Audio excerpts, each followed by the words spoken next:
Assalamualaikum warahmatullahi wabarakatuh. Nama saya Nur Sofia binti Ibrahim. Nombor matrik di 204 110815. Nama pensyarah Dr. Patricia Anak Gani.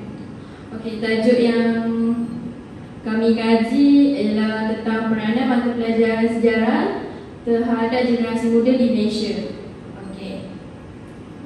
Yang ini merupakan jurnal yang saya pilih yang bertajuk Pendidikan dan Pengajaran Mata Pelajaran Sejarah di Sekolah di Malaysia.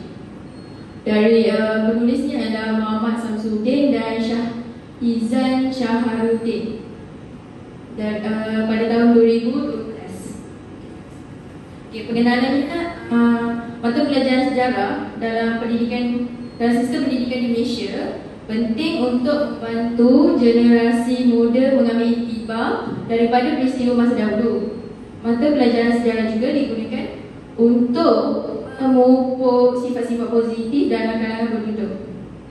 Okay, dalam jurnal itu juga diceritakan tentang cabaran dalam melaksanakan mata pelajaran sejarah yang berkesan adalah penerimaan masyarakat berbagai kaum mengenai kandungan mata pelajaran sejarah di sekolah.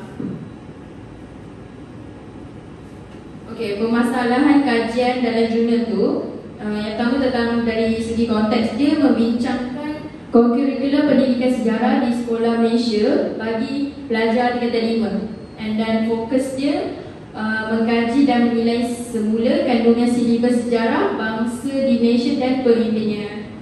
Okay, next, objektif kajian dalam jurnal itu ada 4. Yang pertama, membandingkan kejayaan dan kegagalan pendidikan sejarah di beberapa negara maju iaitu Britain, Australia dan Kanada. Yang kedua, menganalisis kandungan buku sejarah tingkatan 5. Dan yang ketiga, memfokuskan kepada kerelevanan sejarah Malaysia dengan objektif pendidikan. Yang keempat, membincangkan masalah pengajaran subjek sejarah di sekolah. Okey, metodologi kajian ni dia menggunakan kaedah pendidikan kualitatif. Okey, di mana dia menganalisis kandungan buku sejarah tingkatan 5, merujuk huraian sukatan pelajaran Kementerian Pendidikan. Dan ketiga, pemerhatian terhadap sistem pendidikan sejarah di negara Britain, Australia dan Kanada. Okey. Yang keempat ialah dia menilai penilaian terhadap isu-isu semasa tentang pengajaran sejarah di sekolah. Okey, dapatan kajian yang saya dah baca dari jurnal tu ialah ada 4. Okay, yang first ni kandungan buku sejarah tingkatan 5 yang mengandungi 9 bab bertemakan sejarah Malaysia disusun mengikut tematik. Tematik itu apa? Iaitu tema. Ikut tema. Okey, pembaruan dan diberikan gambaran keseluruhan bab. Contohnya maklumat tambahan dan rujukan tambahan dalam buku tu. Dan pengambilan kira ketiga-tiga aras kebolehan dengan mengekalkan aktiviti dan latihan dalam setiap bab.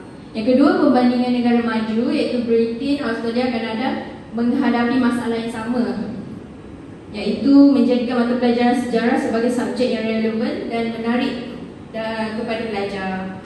Okay, ketiga, kaedah pengajaran. Tumpuan penggunaan buku teks tanpa penggunaan bahan bantu mengajar yang mencukupi. Guru-guru kurang diberikan latihan profesional secara berterusan. Pelajar menganggap mata pelajaran sejarah membosankan dan bersifat pengulangan. Yang keempat, kerelevanan sejarah. Keseimbangan antara kandungan kurikulum dan pedagogi meningkatkan kebersamaan pengajaran dan pembelajaran sejarah. Okey, penutup, matlamat menjadikan mata pelajaran sejarah sebagai wajib lulus di peringkat SPM dan menaikkan mata pelajaran sejarah. Kandungan buku teks sejarah perlu disemak semula agar kandungannya tepat, kaedah penyampaian menarik dan pelaksanaan alat-alat bantuan mengajar yang lengkap. Itu sahaja. Sekian, terima kasih.